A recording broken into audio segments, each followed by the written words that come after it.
अपनी वैल्यू कैसे बढ़ाएं। अगर आपकी कोई वैल्यू नहीं करता या आपकी वैल्यू नहीं समझता, जैसे आपने कई बार देखा होगा कि आपके दोस्त आपके साथ में खड़े होते हुए भी आपकी बातों को ध्यान से नहीं सुनते, लेकिन वहीं पर किसी और की बातों को बड़े ध्यान से सुनते हैं, और जैसे ही आप बोलना शुरू करेंगे तो आपकी बातों को इग्नोर करना शुरू कर देंगे। इसका मतलब यह है कि आपको अपने अंदर ऐसा बदलाव लाना होगा जिससे लोग आपकी बातों को ध्यान से सुनें और आपकी इज्जत करें, लोग आपकी वैल्यू को समझें, आपको ध्यान से सुनें और आपको इग्नोर ना करें। लेकिन सवाल है कि आखिर ऐसा कैसे करें, ऐसा क्या करें जिससे लोग हमारी वैल्यू करें। आज की वीडियो में हम जानेंगे कुछ साइकोलॉजिकल ट्रिक्स और तरीकों के बारे में, जिनको अगर आपने अपनी लाइफ में अप्लाई कर दिया तो लोग ना आपको झुककर सलाम करेंगे। मेरा मतलब है कि आपको सीरियस लेना शुरू करेंगे, आपकी बातों की वैल्यू करेंगे और आपको बड़े ध्यान से सुनेंगे। तो नंबर 1 मेथड है कम बोलो। आपने सुना होगा कि जो लोग ज़्यादा बोलता है तो उसे लोग यही कहेंगे ये बस बड़बोला है, बस बकबक करना जानता है। जिस समय बोलना हो उसी समय बोलो, और बोलो तो ऐसा बोलो कि लोग तुम्हारी बातों का दीवाने हो जाएं। ये नहीं कि तुम कुछ भी बकते रहो या बकबक करते रहो। ऐसा बोलो जिससे लोगों को कुछ फ़ायदा हो। बिना मतलब मत बोलो, या जो बोलो उसे 2 बार सोचो, 2 बार सोचो, 1 बार बोलो। ठीक है। दूसरा मेथड है कि ना करना सीखो।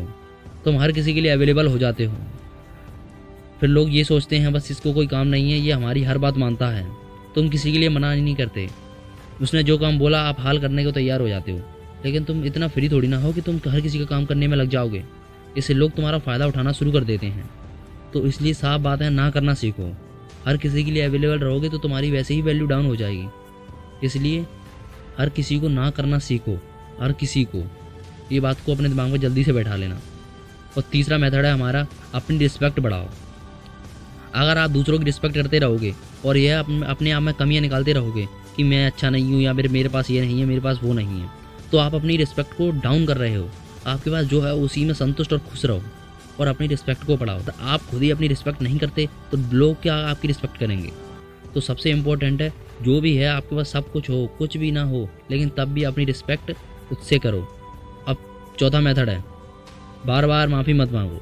अगर आप हर बार किसी से सॉरी बोलते हो, अगर आपने कोई गलती कर दी, आप सॉरी बोला, चलो एक बार मैंने माना, आपने सॉरी बोल दिया, लेकिन वही गलती अगर आप बार बार यहाँ पे 2-3 बार करते हो तो वो गलती नहीं है, वो तुम्हारी आदत है। तो तुम्हें सॉरी नहीं बोलना चाहिए बार बार। यहाँ 1 बार बोल दिया, 2 बार बोल दिया। अगर आप बार बार सॉरी बोलोगे तो सामने वाला बस ये समझेगा कि इसका तो काम है गलती करना और ये सॉरी बोलता रहता है, बस सॉरी सॉरी सॉरी, लेकिन अपनी गलतियों में कोई बदलाव नहीं लाता। इसलिए जब ज़रूरत हो तभी सॉरी बोलो, वरना कोई ज़रूरत नहीं है तुम्हें सॉरी बोलने की, क्योंकि इससे तुम्हारी जो वैल्यू है पूरी तरह तो इससे ही घटती है कि तुम बार बार हर किसी से सॉरी बोलने लगते हो, थोड़ी थोड़ी बातों पर सॉरी। अगर तुमने किसी का पेन ले लिया, गलती से नीचे गिरा दिया, आपने सॉरी बोल दिया, हर बात पे बस सॉरी सॉरी, तो सॉरी मत बोलो। मेथड नंबर 5, चुप रहो। चुप रहना और बोलना दोनों अलग अलग बातें हैं। बोलता तो हर कोई है, हर कोई बकबक करना जानता है और हर कोई बोलना जानता है, लेकिन चुप रहना बहुत से कम लोग जानते हैं। जहाँ बोलना होता है तुम्हें वहाँ बोलते नहीं, और जहाँ बोलना नहीं होता वहाँ तुम बोलना शुरू कर देते हो, यानी तुम हमेशा उल्टा करते हो। मैं कहता हूँ कि तुम चुप रहो, जहाँ तुम्हें बोलना चाहिए वहाँ बोलो। अगर किसी ने तुमसे कुछ बात कही है लेकिन उसका आंसर तुम्हें देना है तभी तुम बोलो, वरना तुम्हें कोई ज़रूरत नहीं है बोलने की, वरना कोई आप एक्सक्यूज़ मत दो। जैसे बोलना है बोलने दो। इसलिए चुप रहो जितना हो सके, क्योंकि जिस दिन चुप रहना शुरू कर दोगे तो सबसे ज़्यादा वैल्यू तो तुम्हारी इसी से बढ़ेगी।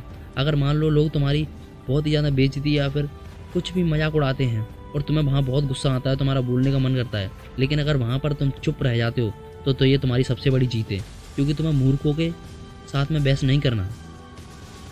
तो हमारे को ये बात समझ में आ गई कि चुप रहना चाहिए। मेथड नंबर 6, किसी को अपनी प्रॉब्लम्स मत बताओ, यानी डोंट कंप्लेन्स।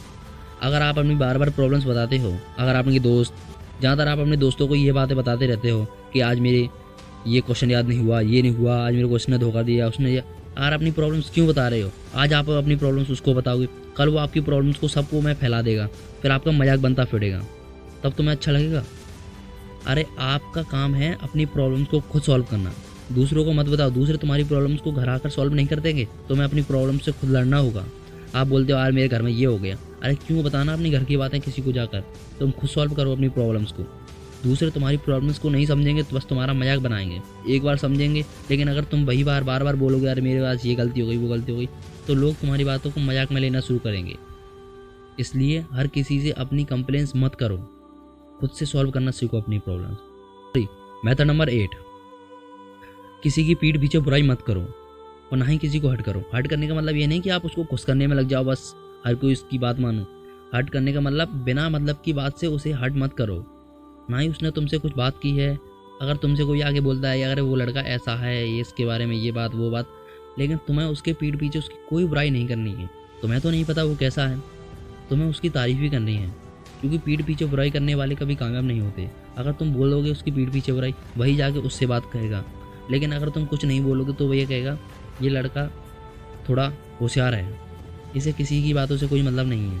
इसलिए तुम्हें पीठ पीछे बुराई किसी की नहीं करनी। अगर मान लो तुम्हारी कोई पीठ पीछे बुराई करे और तुम्हें ये बातें अगर पता चले, मुझे पता एक ना एक दिन तो ये बातें पता चली जाती हैं, तो तुम्हें कितना ज़्यादा हर्ट होगा। अगर तुम दूसरों की करोगे तो उसे भी हर्ट होगा। इसलिए तुम्हें किसी की बुराई नहीं करनी है, किसी से कोई लेना देना नहीं है, बस अपने काम से काम रखो। तो अगर ये वीडियो, तो ये थी कुछ साइकोलॉजिकल ट्रिक्स जिनकी मदद से आपकी जो वैल्यू थी अब इससे कई गुना बढ़कर और भी बढ़ जाएगी। अगर आपको ये मेथड्स अच्छे लगे हो तो इन्हें अपनी लाइफ में ज़रूर फॉलो करना और अपना ध्यान रखना। टेक केयर, बाय बाय, जय हिंद, वंदे मातरम।